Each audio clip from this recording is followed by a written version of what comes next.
240 20 10 34 dan teman saya. Perkenalkan, nama saya Siska Firdaryani dengan NIM 24020177.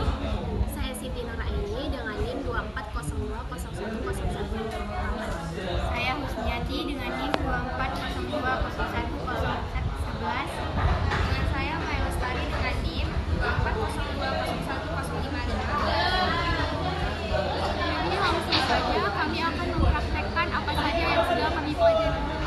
Oke, di sini saya ingin menjelaskan menu-menu Word. Di sini ada file. New itu untuk membuat dokumen baru. Open membuka dokumen. Save ini untuk menyimpan dokumen. Oke, kita kembali. Home. Apa-apa aja. Di sini untuk menu pilihan-pilihan font ada Times New Roman, ada Arial, Algerian. Dan di sini ada ukuran font ya. Terus di sini untuk fungsinya untuk membuat huruf kapital. Di sini huruf kecil, di sini besar kecilnya. Dan di sini untuk menghapus huruf ya. Bold ini fungsinya untuk mempertebal tulisan. Ini namanya italic itu untuk memiringkan kalimat, underline untuk menggaris bawahi kalimat. Ini untuk mencoret kalimat. Ini fungsinya warna-warna font ya. Salah. Maaf ada kesalahan. Di sini untuk kalimat rata kiri, sini rata tengah, dan ini rata kanan, dan ini rata kiri kanan. Ini spasi antar kalimat baris, antar baris. Jadi di sini ini normal itu tidak ada perubahan ya, baik ukuran maupun antar spasinya. Di sini no spasi, di sini kita lihat tanpa spasi. Fungsi heading 1 ini fungsinya untuk judul nih, dapat kita lihat nih. Heading 2 subjudul dan lain sebagainya. Ingin membuat tabel, kita masuk ke menu insert. Tabel. Ini contohnya kita membuat berapa tabel? 3.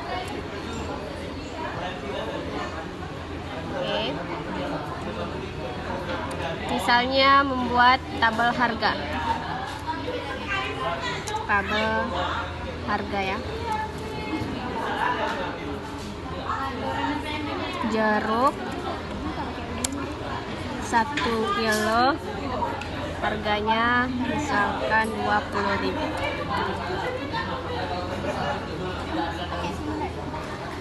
Mangga 1 kilo aja 20.000 juga,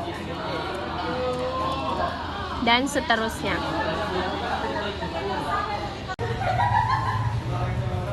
Oke teman-teman, di sini saya akan menjelaskan tab Word yaitu layout. Nah, bisa kita lihat di sini layout ada beberapa menu, yaitu ada margin, orientation, size, dan spacing. Nah, di sini pertama kita menjelaskan marginnya teman-teman. Bisa kita lihat margin ini adalah jarak antara kertas dengan huruf yang akan kita tulis atau kata-kata yang akan kita tulis di kertas ini. Nah, bisa kita lihat di sini margin ini biasanya sudah ada di sini yang top, yang left, bottom, and right-nya. Tapi biasanya dosen kita akan menyuruh untuk custom margin teman-teman. Bisa kita lihat di sini custom margin-nya. Ini biasanya kita ubah menjadi 4. Yang left juga kita ubah menjadi 4. Yang bottom kita ubah jadi 3. Yang right kita ubah jadi 3 juga. Oke, setelah itu kita okekan teman-teman. Nah, selanjutnya di sini ada orientation. Orientation ini kita pilih portrait ya teman-teman. Setelah itu ada size. Size ini yaitu ukuran kertas teman-teman. Ukuran kertas yang akan kita gunakan. Biasa kita menggunakan A4. Di sini banyak ukurannya, tetapi jika kita akan itu kita gunakan A4. Oke, ini sudah A4. Selanjutnya ada spacing teman-teman. Di sini biasanya spacing itu adalah jarak. Biasa kita buat 0 dulu. 0, ini udah 0 ya, ini 0 juga. Oke, udah. Nah, selanjutnya kita ke bagian view nih teman-teman. Di sini bisa kita lihat nih ada ruler. Ruler nih dia berguna untuk merapikan sebuah kata-kata ya. Misal nih kita punya paragraf nih di sini nih. Terus paragraf tuh nggak rapi, jadi kita bisa masukin dia yang atas nih, kita tekan, bisa kita geser seperti ini ya teman-teman. Nanti biasanya paragrafnya akan rapi.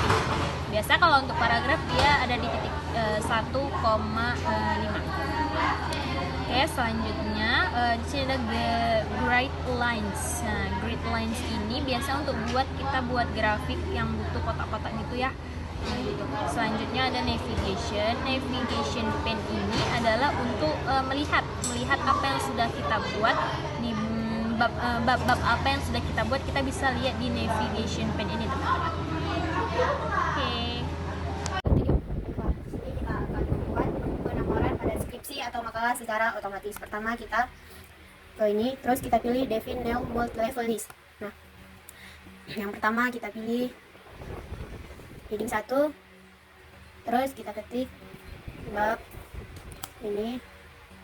Di sini kita pilih angka Romawi, di sini kita pilih space, terus nah kan udah jadi. Terus kita lanjut ke heading 2. Di sini kita pilih heading 2, ini kita hapus dulu,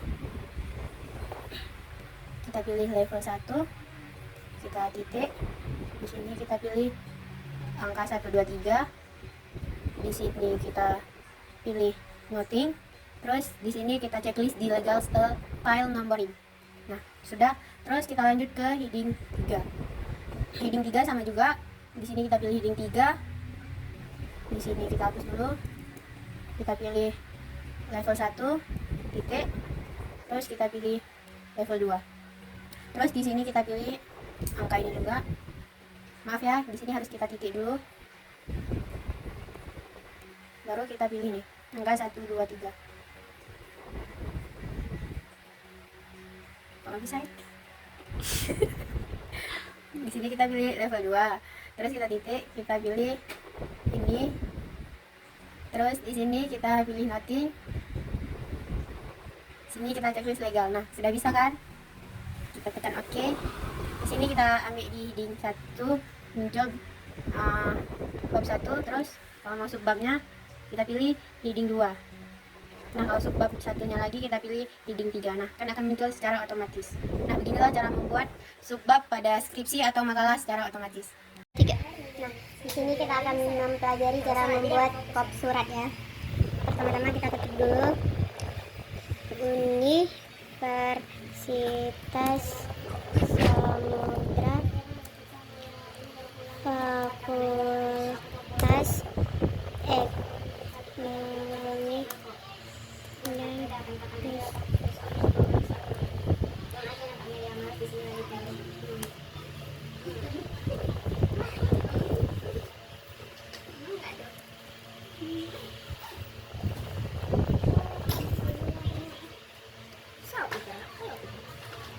jalan.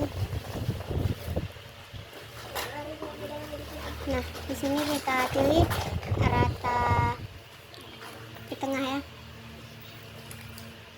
Kita semua harus kita blok dulu ya, kita ratakan.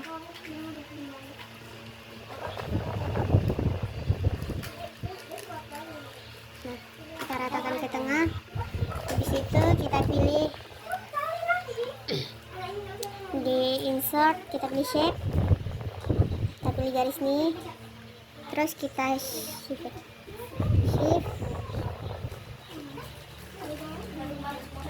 Kita shiftkan.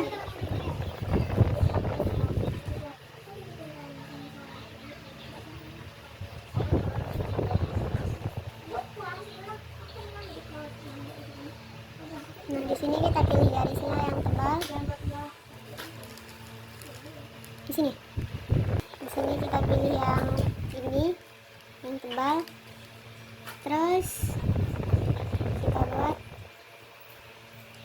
kita enter, kita tulis surat pemberitahuan. Terus kita enter lagi, kita pilih ini, kita tulis nomor perihal, terus kepada ITH kita pilih Muspes.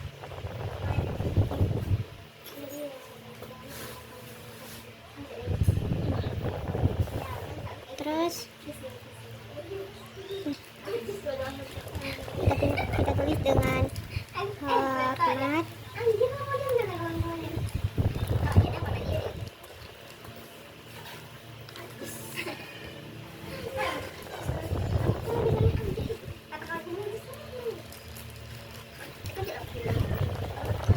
terus kita langsung kita komakan tanggal hari ini 04 November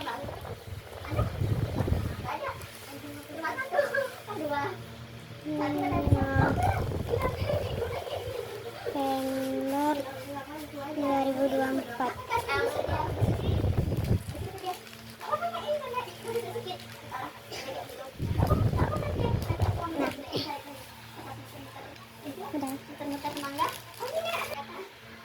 Nah, di sini kita akan mempelajari memasukkan logonya ya. Kita pilih di menu insert, kita pilih di pictures, di ini. Terus di sini udah ada. Nah, di sini kita klik kanan mouse. Wrap text behind text. Terus di sini kita kecilkan.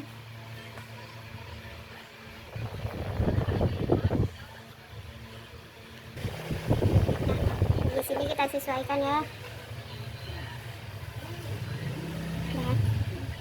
Nah, inilah cara kita menaruh logo di kop surat ya. Di sini saya akan menjelaskan tentang rumus-rumus yang ada di Microsoft Excel. Nah, seperti yang kita ketahui, tab-tab di Microsoft Excel ini sama seperti di Microsoft Word. Nah, langsung saja kita mencari rumus matematika penjumlahan. Di sini kita tinggal klik sama dengan, lalu kita cari rumus sum, buka kurung, klik yang ingin dijumlahkan, kemudian klik tanda tambah, lalu klik lagi, lalu tutup kurung, enter. Nah, kemudian yang pengurangan sama rumusnya sama, cuman kita mencari tanda kurang sama dengan sum, buka kurung, klik ini lalu kurang, klik yang ini lalu tutup kurung, enter. Nah, kita akan mencari yang perkalian sama dengan sum, buka kurung, klik ini lalu kita klik bintang, lalu tutup kurung. Ini yang terakhir pembagian. Nah, pembagian ini sama dengan klik sum lagi, buka kurung, kita klik angka yang ingin dibagikan, lalu klik tanda miring, klik satu lagi, lalu tutup kurung, enter. Nah, di sini kita akan mencari fungsi sum. Fungsi sum berarti kita klik sama dengan, kita cari rumus sum, kemudian buka kurung, kita klik tanda tambah, lalu tutup kurung, enter. Nah, di sini kita ingin mencari sum if. Nah, di sini kita ingin mencari jumlah dari total pembelian HP Oppo. Kita memasukkan rumus sum juga sama dengan sum, buka kurung, kita blok, tutup kurung, lalu enter. Nah, kemudian kita ini menggunakan rumus sum if. Nah, rumus sum if itu sendiri kita klik sama dengan, lalu kita cari di formulas auto sum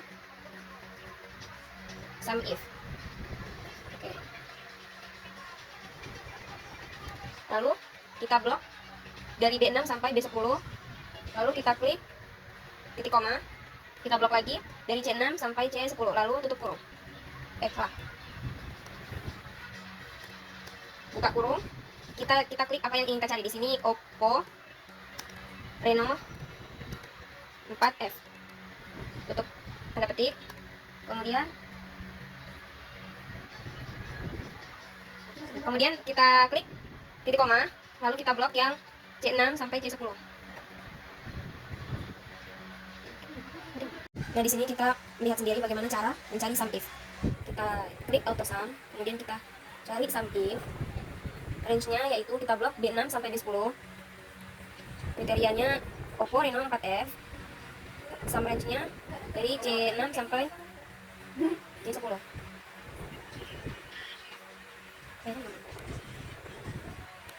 Udah. Lalu kita klik OK. Nah, hasilnya 7. Kita akan lihat lagi rumus statistik. Kita ingin melihat nilai rata-rata, berarti kita menggunakan rumus, kita klik sama dengan, lalu kita cari average, kemudian kita blok,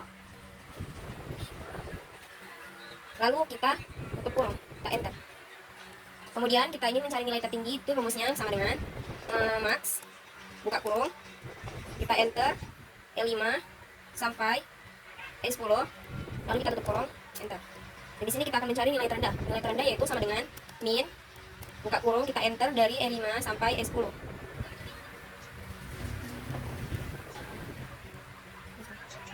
Sama dengan min, buka kurung, kita blok dari E5 sampai E10. Tutup kurung, lalu enter. Di sini saya akan menjelaskan bagaimana cara membuat grafik pada Excel. Ini data-datanya sudah ada tertera di sini. Caranya kita blok data yang kita punya, kemudian kita ke menu insert. Di sini ada berbagai macam tabel data yang bisa kita gunakan, mau bar, mau berbentuk lingkaran, grafik, terserah perlunya gimana. Saya akan menggunakan kolom seperti ini. Nah, jadi data yang kita punya itu langsung sudah dibuatkan tabel datanya. Kemudian kita ke fungsi if. Jadi kita mau mencari nih data-data, misalnya ini jenis kelamin dan ini nilai dari data yang sudah ada. Ini rumusnya itu sama dengan if, kita klik ini, kemudian sama dengan petik 2 L, petik 2,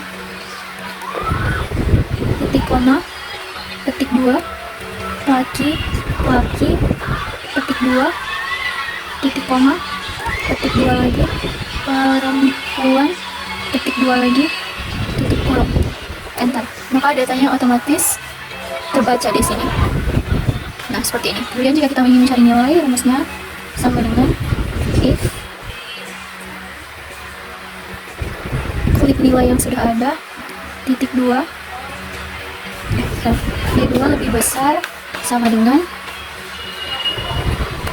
85, kita masukkan kriterianya, titik 2, petik 2, A, petik 2 lagi, titik koma, if,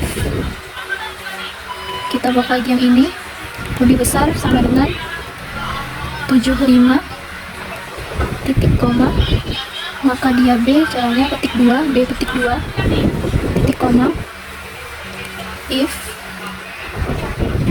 kita blok lagi, lebih besar sama dengan 60, petik 2, titik koma, petik 2, C, petik 2 lagi, tutup kurungnya 3 kali karena ada 3 kriteria di situ. Enter. Nah, jadi nilainya otomatis muncul sesuai yang kita inginkan. Oke. Kemudian kita ingin menggunakan rumus lookup untuk memasukkan data yang sudah ada di data sebelumnya yang kita punya. Jadi kita di sini mencari nama customer, rumusnya itu sama dengan lookup. Kita klik nomor pemesanan yang pertama, titik 2, kita blok data yang udah kita punya. Untuk menguncinya, klik Fn di keyboard beserta F4 untuk mengunci. Kemudian titik 2, titik koma 2. Kenapa 2? Karena datanya nama yang kita cari, nama customer di sini ada berada di tabel kedua. Titik koma 0, tutup kurung, enter. Nah, jadi namanya otomatis terdata di sini sesuai dengan nomor pemesanannya dan tanggalnya. Kemudian di sini untuk domisili demikian juga, rumusnya sama dengan lookup. Kita klik nomor pemesanan yang di data pertama, titik 2, kita blok data yang sebelumnya. klik Fn dan F4 bersamaan untuk mengunci data. Kemudian titik 2, karena domisili di sini datanya ada di tabel keempat, maka 4 yang kita ketik. Titik koma 0 tutup kurung enter. Nah, di sini sudah otomatis terdata sesuai dengan data yang sebelumnya. Sekian, terima kasih.